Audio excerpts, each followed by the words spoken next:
नमस्कार, आप सभी का स्वागत है आज की हिंदी क्लास में। इसमें आपको 20 प्रश्न मिलेंगे। इन प्रश्नों के माध्यम से आप खुद को जांच सकते हैं, परख सकते हैं कि आगामी परीक्षा के लिए आपकी तैयारी कितनी है। तो चलिए आज का टेस्ट स्टार्ट करते हैं। आज का पहला प्रश्न है, स्वर कितने प्रकार के होते हैं? 3, 2, 11, 8।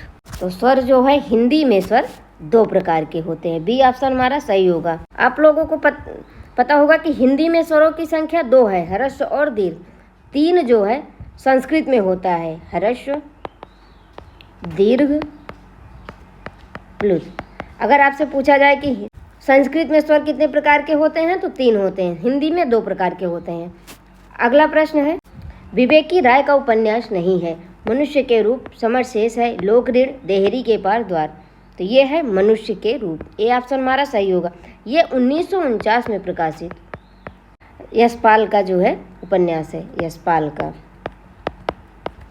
लोक ऋण 1977 ईस्वी, समरशेष 1988 ईस्वी, देहरी के पार द्वार 2003 का उपन्यास है। और ये तीनों जो हैं विवेकी राय के ही उपन्यास हैं। अगला प्रश्न है, निम्नलिखित में प्रगतिवादी कवि नहीं है? नागार्जुन, भारत भूषण अग्रवाल, केदारनाथ सिंह, शिवमंगल सिंह सुमन। तो ये भारत भूषण अग्रवाल, बी ऑप्शन हमारा सही होगा। ये जो है प्रयोगवाद के तार सप्तक के कवि माने जाते हैं। प्रयोगवाद के तार सप्तक के कवि माने जाते हैं। और इनका जन्म जो है 1919 से 1975 ईस्वी में इनका जीवन काल है, मथुरा उत्तर प्रदेश में हुआ है। भारत भूषण अग्रवाल का जन्म जो है 1919 ईस्वी में मथुरा उत्तर प्रदेश में हुआ है। और मृत्यु इनकी भारत भूषण अग्रवाल की 1975 ईस्वी में हुई है। और मथुरा जो है ब्रजभाषा का केंद्र भी माना जाता है। ब्रजभाषा पश्चिमी हिंदी के अंतर्गत आती है। और नागार्जुन, केदारनाथ अग्रवाल, शिवमंगल सिंह सुमन ये जो है प्रगतिवाद के अंतर्गत आते हैं, तीनों जो है। और भारत भूषण अग्रवाल जो है ये प्रयोगवाद के तार सप्तक के कवि माने जाते हैं। अगला प्रश्न है, किसने स्वयं को मैथिली शरण गुप्त के सामने महज डिप्टी राष्ट्र कवि ही माना है? रामधारी सिंह दिनकर, गजानन माधव मुक्तिबोध, रांगेय राघव, वासुदेव सिंह त्रिलोचन। तो ये माना है रामधारी सिंह दिनकर ने। ए ऑप्शन हमारा सही होगा। इन्हें समय सूर्य तथा दिनकर जी को समय सूर्य तथा अधय रेखा कवि भी कहा जाता है। इनके काव्य में राष्ट्रीय सांस्कृतिक चेतना तथा प्रगतिवादी चेतना दोनों विद्यमान है। और इनका जन्म जो है 1908 ईस्वी में, मृत्यु 1974 ईस्वी में। दिनकर जी का जीवन काल 1908 से 1974 ईस्वी है। आपका प्रश्न यहाँ कई तरीके से बन सकता है। समय तथा सूर्य का कवि किसे कहा जाता है? तो वो रामधारी सिंह दिनकर को कहा जाता है। अधय रेखा कवि किसे कहा जाता है? और ये पेपर में बहुत बार पूछा गया है। आप लोग वीडियो को देखिए और एक एक प्रश्न इसमें इम्पॉर्टेंट है। मैं बहुत डिटेल से बताती हूँ। और बीपीएससी स्टेट की एग्ज़ाम होने वाला है, तो आप लोग वीडियो को देखिए। और TRE 3 भी होने वाला है, तो आप लोग इस वीडियो को देखिए और उसका लाभ उठाइए। चलिए देखते हैं अगला प्रश्न। मार्क्स की पुत्री जैनी पर जैनी नामक काव्य किसने लिखा है? गिरधर शर्मा नवरत्न, मैथिली शरण गुप्त, लोचन प्रसाद पांडे, अयोध्या सिंह उपाध्याय हरिओं। तो ये लिखा है मैथिली शरण गुप्त ने। बी ऑप्शन हमारा सही होगा। इन्हें द्विवेदी काल में हरिगीतिका छंद का बादशाह कहा जाता है। द्विवेदी काल में हरिगीतिका छंद का बादशाह कहा जाता है। मैथिली शरण गुप्त ने बांग्ला कवि माइकल मधुसूदन दत्त की रचनाओं का मधुप उपनाम से अनुवाद किया है। और ये जो है मधुप उपनाम से जो है किसने जो है अनुवाद किया है मधुसूदन दत्त की रचनाओं का? तो ये जो है मैथिली शरण गुप्त ने। और ये पेपर में बहुत बार पूछा भी गया है। अगला प्रश्न है, संज्ञा या सर्वनाम के जिस रूप से उसका संबंध वाक्य के किसी दूसरे शब्दों के साथ प्रकाशित होता है उस रूप को क्या कहते हैं? संज्ञा, सर्वनाम, कारक, क्रिया। तो उस रूप को कहते हैं कारक। हिंदी में 8 कारक हैं। हिंदी में कारकों की संख्या 8 है। कर्ता, कर्म, करण, संप्रदान, अपादान, संबंध, अधिकरण, संबोधन। सर्वनाम में केवल 7 कारक होते हैं। सर्वनाम में संबोधन कारक नहीं होता है। सर्वनाम में जो है 7 कारक है, इसमें जो है संबोधन कारक नहीं होता है। आपका प्रश्न यहाँ से बन सकता है, आपको दे देगा कारकों का नाम, पूछ लेगा कि सर्वनाम में कौन सा कारक नहीं होता है, या पूछ लेगा कि सर्वनाम में कितने कारक होते हैं, तो 7 होते हैं, और इसमें संबोधन कारक नहीं होता है। हिंदी में कारक 8 होते हैं। आपका प्रश्न कई तरीके से बन सकता है। पेपर का पैटर्न अब बदल चुका है। चलिए अगला प्रश्न देखते हैं। भाषा चंद्रोदय नामक व्याकरण ग्रंथ के लेखक कौन है? श्रीलाल, लल्लूलाल, रामजतन, डॉक्टर धीरेन्द्र वर्मा। तो ये हैं श्रीलाल। ए ऑप्शन हमारा सही होगा। और भाषा चंद्रोदय की रचना 1853 में हुई है। लल्लूलाल ने लिखा है हिंदी कवायद, हिंदी कवायद नाम से जो है व्याकरण ग्रंथ लिखा है। रामजतन ने भाषा तत्वबोधिनी, भाषा तत्वबोधिनी, और ये भाषा तत्वबोधिनी जो है 1858 ईस्वी में लिखी है रामजतन ने। डॉक्टर धीरेन्द्र वर्मा ने ब्रज भाषा व्याकरण ग्रंथ लिखा है, ब्रज भाषा व्याकरण ग्रंथ लिखा है। अगला प्रश्न है, निम्नलिखित में स्पर्श व्यंजन नहीं है, ग, च या मा। तो या जो है नहीं है, सी ऑप्शन हमारा सही होगा। या जो है, या और व, ये 2 व्यंजन जो हैं अर्धस्वर कहलाते हैं, और या, रा, ला, व, ये चारों व्यंजन जो हैं अंतस्थ व्यंजन भी कहलाते हैं। ये जो है स्पर्श व्यंजनों की श्रेणी में नहीं आते हैं। अगला प्रश्न, निम्नलिखित में स्वर की विशेषता नहीं है। स्वरों का स्वतंत्र उच्चारण किया जा सकता है, सभी स्वर आक्षरिक होते हैं, सभी स्वर घोष होते हैं, सभी स्वर महाप्राण होते हैं। तो इसमें जो है हमको स्वर की विशेषता बतानी है, तो डी ऑप्शन हमारा सही होगा, सभी स्वर महाप्राण होते हैं। नहीं, ऐसा नहीं होता है, क्योंकि सभी स्वर जो है महाप्राण नहीं बल्कि अल्प प्राण होते हैं। सभी स्वर महाप्राण न होके अल्प प्राण होते हैं, अल्प प्राण होते हैं। तो इसलिए हमारा जो है डी ऑप्शन गलत माना जाएगा, यही जो है असत्य है। ये जो है स्वर की विशेषता नहीं है। और प्रत्येक वर्ग का प्रथम, तृतीय व पंचम वर्ण अल्प प्राण होता है। प्रत्येक वर्ग का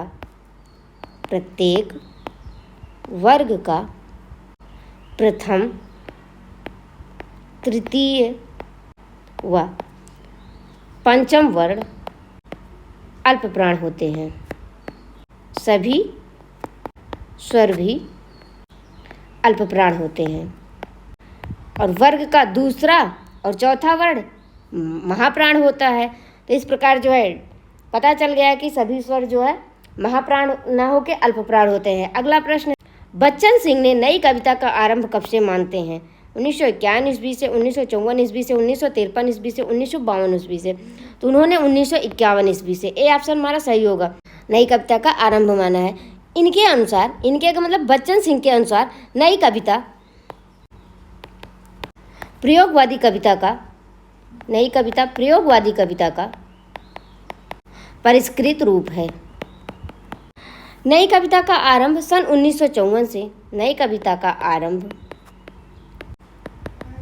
जगदीश गुप्त द्वारा नई कविता पत्रिका के प्रकाशन से माना जाता है।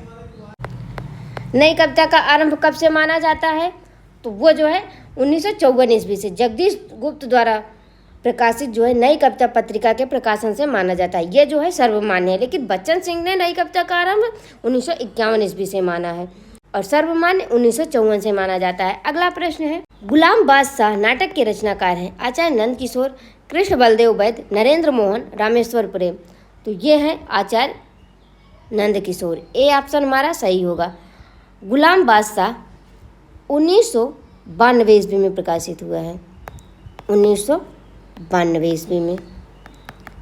और यह बलवन के जीवन कथा पर आधारित है। यह जो है गुलाम बादशाह बलबन के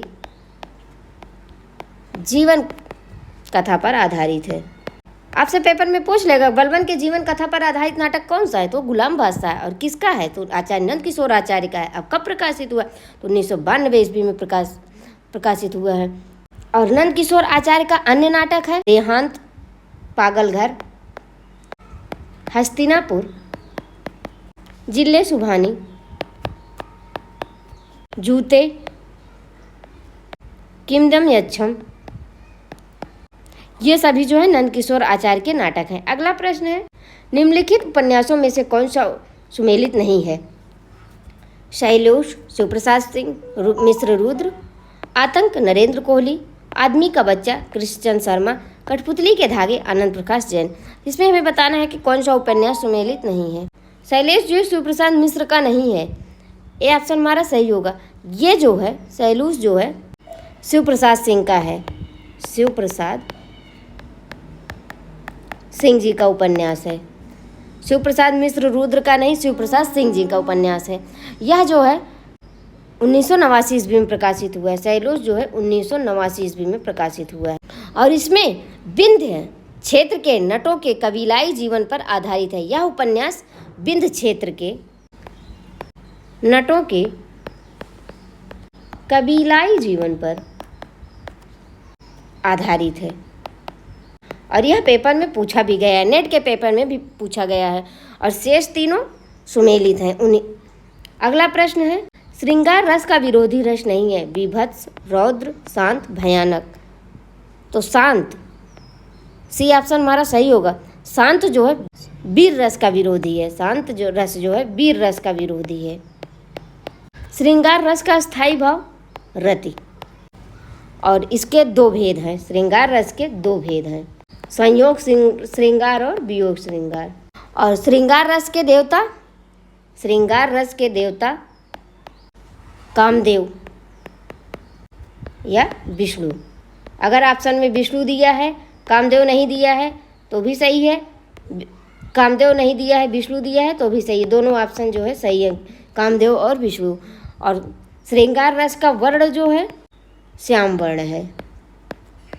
अगला प्रश्न है उपमा अलंकार के कितने अंग होते हैं। 3, 4, 7, 5। तो उपमा अलंकार के 4 अंग होते हैं। उपमान, उपमेय, साधारण धर्म, वाचक शब्द। ये जो है 4 इसके अंग होते हैं। अगला प्रश्न है कफन कहानी के पात्र नहीं है। घीसू, माधव, बुधिया, भोला। तो भोला, डी ऑप्शन हमारा सही होगा। भोला जो है प्रेमचंद की कहानी सुजान भगत का पात्र है। सुजान भगत का। कफन जो है प्रेमचंद की कहानी है और सुजान भगत भी प्रेमचंद की कहानी है। कफन 1936 में प्रकाशित हुई है, 1936 ईस्वी में। कफन बहुत इंपॉर्टेंट कहानी है और पेपर में इसका सन बहुत बार पूछा गया है कि इसका प्रकाशन वर्ष कब हुआ है। और सुजान भगत के कहानी के अन्य पात्र हैं सुजान महतो, बुलाकी भोला, बुलाकी भोला। ये जो है सुजान भगत कहानी के अन्य पात्र हैं। अगला प्रश्न है निम्नलिखित में तत्सम शब्द है। छोड़ना, कटहरा, ज्वलन, चीता। तो इसमें हमें तत्सम शब्द बताना है। तो ज्वलन, सी ऑप्शन हमारा सही होगा। ज्वलन जो है तत्सम शब्द है। इसका तद्भव जो है जलना होगा, जलना इसका तद्भव होगा। छोड़ना का तत्सम छोड़न होगा और कटघरा का तत्सम काष्ठगृह होगा, काष्ठगृह होगा। चीता का चित्रक होगा। अगला प्रश्न है प्रकाशन वर्ष के अनुसार पंत की रचनाओं का सही क्रम है। ग्रंथ, बीड़ा, पल्लव, गुंजन, गुंजन, बीड़ा, पल्लव, ग्रंथ, ग्रंथ, गुंजन, बीड़ा, पल्लव, गुंजन, बीड़ा, ग्रंथ, पल्लव। तो ये जो है इसमें हमें पंत की रचनाओं का क्रम बताना है। तो सबसे पहले इसका प्रकाशन वर्ष देखेंगे। ग्रंथ 1920 ईस्वी में प्रकाशित हुई, बीड़ा 1927 ईस्वी में प्रकाशित हुई, पल्लव 1928 ईस्वी में प्रकाशित हुई, गुंजन इनकी 1932 में प्रकाशित हुई है। तो इस प्रकार हमारा ए ऑप्शन सही है, ग्रंथ, बीड़ा, पल्लव, गुंजन। ए ऑप्शन हमारा सही है। अगला प्रश्न है निम्नलिखित में से नागार्जुन की रचना नहीं है। युगधारा, युग की गंगा, प्यासी पथराई आंखें, तालाब की मछलियाँ।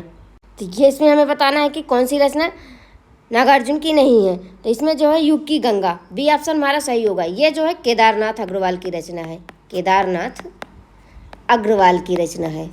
और ये सब जो है प्रगतिवादी कवि हैं। नागार्जुन और केदारनाथ अग्रवाल दोनों प्रगतिवादी कवि हैं। शेष जो है नागार्जुन की रचनाएं हैं। अगला प्रश्न है, 3 राज परिवारों मगध, कौशल और कौशाम्बी को केंद्र मानकर लिखा गया नाटक कौन सा है? राजश्री, करुणालय, अजातशत्रु, कामना।